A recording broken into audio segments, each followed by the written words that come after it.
गणपति जी का त्योहार हो और उनका फेवरेट लड्डू नहीं बनाया तो फिर क्या चढ़ाया। आज मैं लाई हूँ लड्डू की, बूंदी वाले लड्डू की रेसिपी, बहुत ही आसान तरीके से। और गणपति जी का फेवरेट है ये, और सारी बूंदियाँ एकदम अलग अलग दिखेंगी आपको। बहुत ही टेस्टी है ये और बनाना बहुत आसान है। सिर्फ 2 कटोरी बेसन से हम 2 किलो से ज़्यादा लड्डू बना लेंगे।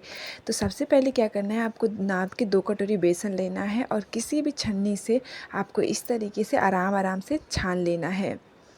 बहुत ही ईज़ी तरीका मैं बताऊंगी आपको इसे बनाने का, और बहुत ही आराम से। कोई भी बस 2-3 चीज़ों का ध्यान रखना है और आपके लड्डू एकदम परफेक्ट बनेंगे, बूंदियाँ एकदम परफेक्ट होंगी।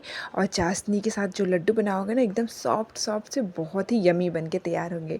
तो इसे मैंने छान लिया है, आप देख सकते हो छन्नी में। और मैं आपको एक मेज़रमेंट की तरह बताऊं तो 2 कटोरी बेसन में 2 कटोरी पानी लगेगा। अगर थोड़ा बहुत आपको मोटा या पतला लगे तो आप थोड़ा सा एडजस्ट कर सकते हो डाल के, या पानी डाल के। तो इस तरीके से 2 कटोरी मैंने पानी इसमें डाला है। थोड़ा अभी 2 कटोरी नहीं डाला, 1 कटोरी से 1.5 कटोरी डाला है। अब थोड़ा सा और मैं इसमें ऐड कर रही हूँ। तकरीबन 2 कटोरी पानी में अच्छा ये घोल बन के तैयार होगा। तो मैं आपको दिखाऊंगी कि इसे कैसा रखना है, ना बहुत ज़्यादा मोटा रखना है ना बहुत ज़्यादा पतला रखना है। तो इस तरीके से आप इसे डिप करोगे ना, तो ऐसे मोटे मोटे से बूंदी जैसा गिरेगा। तो मैं आपको दिखा रही हूँ, इस चीज़ का पहले पहले ध्यान रखना है आपको। उसके बाद इसमें मैं मीठा वाला सोडा ऐड कर रही हूँ। आप चाहो तो डाल दो, या तो 5 से 7 मिनट तक अच्छी तरीके से एक ही साइड में फेंट लीजिए।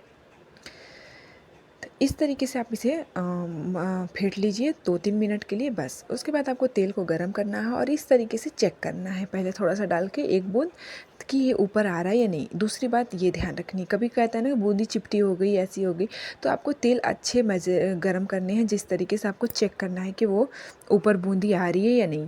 बस ऐसी ऐसी छन्नी तो हर घर में होती है, आपको छन्नी लेनी है, उसके ऊपर से इस तरीके से थोड़ा थोड़ा डालना है बैटर। एक ही बार में भर भर के नहीं डाल देना, आराम आराम से डालना। आप देख सकते हो मैं कितने आराम से इसे डाल रही हूँ। बस 2 से 3 कलछिली डालिए, और आपकी बूंदियों के लिए जगह भी तो चाहिए, इसलिए 2 से 3 डालिए और इसे थोड़ा थोड़ा हिलाते हुए कर दीजिए। उसके बाद आपको वापस से इसे साफ़ करना है। अगर आपके पास एक ही है तो आप इसे वापस से साफ़ करिए, और उसके बाद बूंदियों को हिलाइए डुलाइए इस तरीके से। नहीं तो 2 है तो आप एक से बनाइए और एक से चलाइए। वैसे अगर अच्छे तरीके से बताऊँ तो इसको एक बार यूज़ करने के बाद धोना ही पड़ेगा, ताकि बेसन जो है ना वो अच्छी तरीके से गिरे। इसके लिए आपको एक बार कलछुल को धोना पड़ेगा, उसके बाद ही बनाएं। तो ये हल्का सा क्रिस्प होने तक इसे पकाएंगे। आपको बूंदों को छू के देख लेना है कि हल्का सा क्रिस्प हुआ है या नहीं। तो बस इसी तरीके से फटाफट से मैंने सारी अपनी बूंदियाँ बना के निकाल ली है। बहुत ही आसान तरीका है और बहुत झट से बन के तैयार हो जाता है। और इस सीज़न में अगर आपने ये लड्डू नहीं बनाया तो फिर आपने कोई मिठाई ही नहीं बनाई। बहुत ही भगवान का फेवरेट होता है ये। उसके बाद मैंने रेड कलर लिया है, आप चाहो तो ग्रीन येलो जो भी कलर अभी आपको पसंद है वो वाले अलग अलग कटोरी में बेसन निकाल के आप मिक्स कर सकते हो। तो मैंने सबसे पहले पीला निकाल लिया था, और लास्ट के बच्चे दो बार बनाने के लिए तो उसमें मैंने रेड बूंदी के लिए ऐड कर दिया कलर। इसे भी सेम प्रोसेस से वैसे ही करना है, आपको थोड़ा थोड़ा डालना है और इसे भी उसी तरीके से पकाना है। कोई ज़्यादा मेहनत की काम नहीं होती, कोई झंझट नहीं होता, बहुत झट से बन के तैयार हो जाती है हमारी ये बूंदी के लड्डू। तो ये देखिए मैंने 2 से 3 ड्रॉप इसमें भी डाले हैं कलछुल से। और ये देखिए ये बूंदी भी हल्का सा चला चला के पका लेंगे, हल्का सा क्रिस्प होने देंगे इस तरीके से। हर फेस्टिवल में लड्डू तो हमारा सबसे फेवरेट होता है, कोई ऐसा नहीं हो जिसे लड्डू नहीं पसंद होता।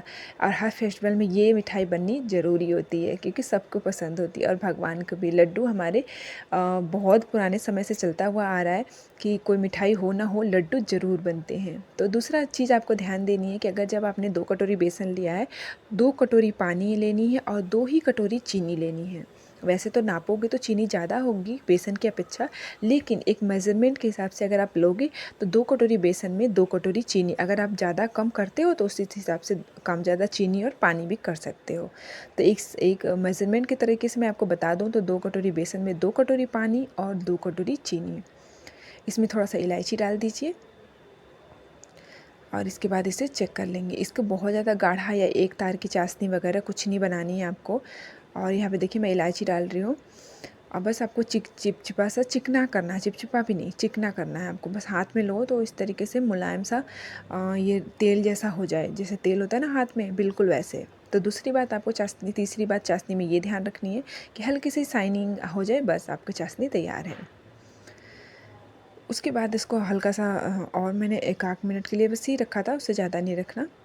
उसके बाद सारी जो बूंदी आपने बना रखी है ना, वो इसमें डाल दीजिए और रेड वाली भी मैं डाल दूँगी इसमें। अब जब चाशनी ये देखिए देखने में तो लग रही है बहुत ज़्यादा, लेकिन ये बूंदी ऑब्ज़र्व कर लेगी सारी, और इसे भी ना हमें धीमी आंच पे थोड़ा पकाना पड़ता है। अगर आप चाहो तो ढक के पकाओगे ना तो ये बहुत जल्दी से पक जाएगी, लेकिन अगर आप खुले में पका रहे हो तो इसे 2 से 3 मिनट धीमी आंच पे आपको पकाना पड़ेगा। तो वैसे तो मैं 1 मिनट के लिए इसे ढक के रखूँगी, ताकि जो हम ढकने से ना हमारी बूंदी सॉफ्ट भी हो जाएगी और जो चाशनी है वो ऑब्ज़र्व भी करेगी। तो ये देखिए बिल्कुल चाशनी लग रहा है ना, बिल्कुल ख़त्म हो गई है। देखो आप, चाशनी ख़त्म हो गई, बूंदी ने अच्छी तरीके से ऑब्ज़र्व कर लिया है। तो यहाँ पे भी आपको ध्यान रखना है, आपको 2 से 3 मिनट ढक ढक के पकाने हैं धीमी आंच पे, और इस तरीके से आपका बूंदी बिल्कुल तैयार हो जाएगा। तो आपको इसे थोड़ा सा चेक कर लेना है कि सॉफ्ट हो गई है नहीं हो गई है। उसके बाद चेक करने के बाद इसे थोड़ा सा मैं और ढक रही हूँ, ताकि थोड़ी सी मुझे टाइट लग रही है। उसके बाद आपकी बूंदी बिल्कुल परफेक्ट तैयार हो जाएगी। ढक के आप रख दो ठंडा होने के लिए। उसके बाद से आप देख सकते हो अच्छी तरीके से ये सॉफ्ट हो गई है। बस आपको नॉर्मल होने तक रखना है, और अपने हाथ में नॉर्मली इस तरीके से एकदम सॉफ्ट मुलायम से लड्डू बन के तैयार होंगे इस तरीके से। तो मेरी वीडियो अगर पसंद आई होगी तो लाइक करिएगा, सब्सक्राइब करिएगा, शेयर करिएगा, कमेंट करना बिल्कुल भी मत भूलिएगा। और बप्पा के लिए ये लड्डू एक बार तो ज़रूर बनाइएगा, बहुत ही अच्छे बनेंगे। और वैसे तो मेरे बहुत 2 केजी से ज़्यादा लड्डू बने थे। वैसे मैंने कुछ भगवान को चढ़ा दिए, कुछ बनते बनते लोगों ने खा लिए, इसलिए लास्ट में फ़ोटो में दिखाने के लिए इतना ही बचा है। तो मिलते हैं नेक्स्ट वीडियो में एक नई रेसिपी के साथ। Bye bye.